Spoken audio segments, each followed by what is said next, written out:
Two questions.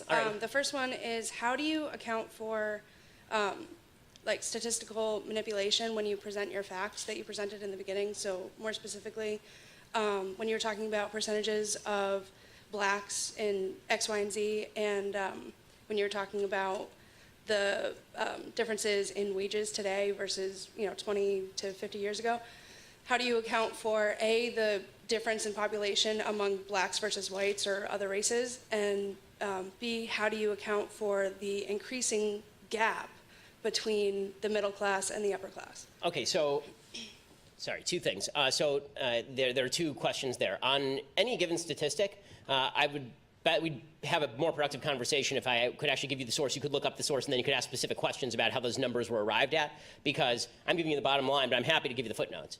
I typically don't do that because it makes the speech even longer and more boring than it already is.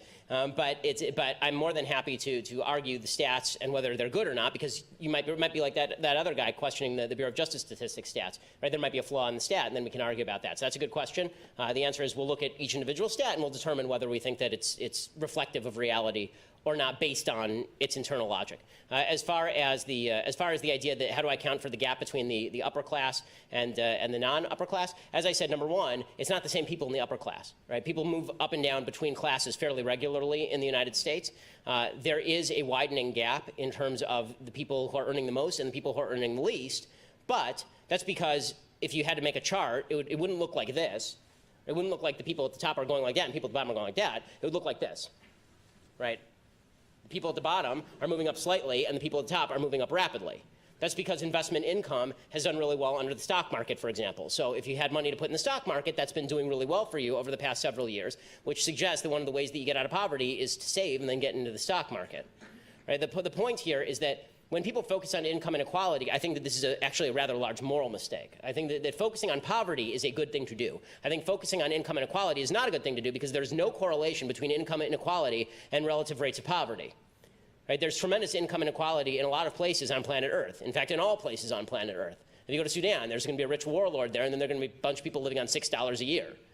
Okay, that's a terrible place to live. Income inequality in the United States is also quite high, right? There are people who are Bill Gates and Jeff Bezos, and then there's the local checker at your grocery store. But if the local checker at your grocery store is getting richer, then it seems to me they have nothing particularly to complain about in how the economy is operating. They don't have a right to Jeff Bezos' money. They don't have a right to Bill Gates' money any more than Bill Gates or Jeff Bezos has a right to their money.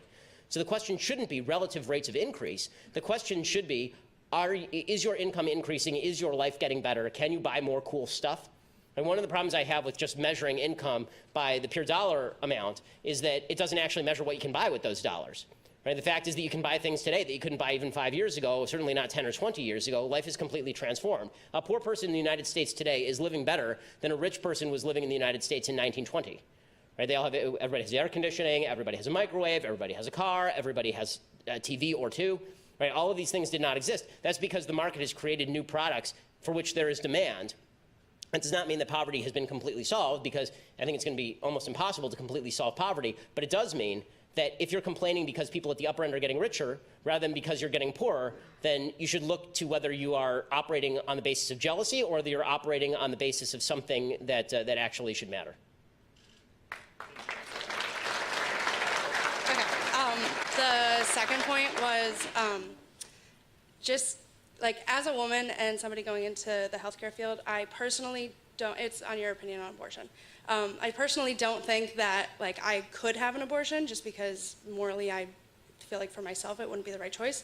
But how do you defend your opinion as a white, well-off, religious man?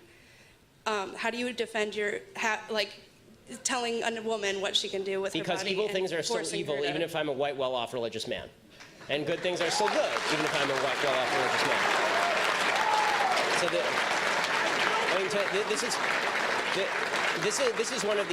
This is one of these identity politics points that I really I don't mean to come down harshly on you, I don't, but it is a point that I really have serious moral qualms with. I think it's quite terrible. The reason being that the people who were fighting against enslavement of black people were a bunch of well-off white men for the most part.